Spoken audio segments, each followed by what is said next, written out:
Bismillahirrahmanirrahim. Alhamdulillahi Rabbil Alamin. Wassalatu wassalamu ala Rasulillah wa ba'd. Assalamualaikum warahmatullahi wabarakatuh. Mga kapatid sa pananampalataya, ito'y paalala sa mga taong sinisira nila ang kanilang fasting o ang kanilang pag-aayuno nang wala pa sa tamang oras nito. Ibig sabihin, sinisira nila ang kanilang fasting na hindi pa dumating ang takdang oras ng pag-break nito.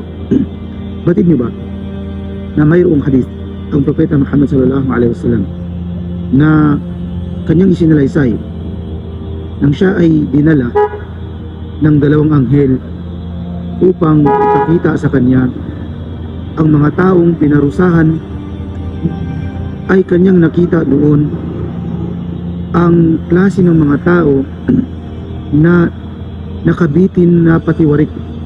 Ibig sabihin, nakapatiwarik yung paa nila nasa itaas at yung ulo nila ay nasa ibaba. At ang kanilang mga bibig ay binabatak ng magkabilaan. At dito ay bumubulwak ang mga dugo sa mga tao na ito. At nagtanong ang Rasulullah sallallahu alaihi wasallam, kanyang sinabi, Subhanallah, ano ang nangyari sa kanila? At sabi ng dalawang anghel na ito, sila yaong mga taong binibreak nila o sinisira nila ang kanilang fasting o pag-aayuno na wala pa sa takdang oras nito. Allahu Akbar. Kahit mga kapatid sa pananampalataya, kung ang mga tao na ito nag-ayuno sila, subalit sinisira lamang nila ang kanilang fasting na wala pa sa takdang oras nito ay pinarusahan ng matinding parusa, papaano pa kaya ang mga tao na hindi talaga totally nagfasting sa buong buwan ng Ramadan?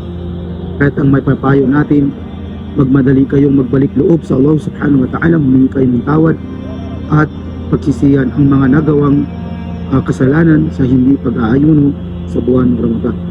Sallallahu ala nabiyina Muhammad wa ala alihi wa sahbihi ajma'in. Assalamualaikum warahmatullahi wabarakatuh.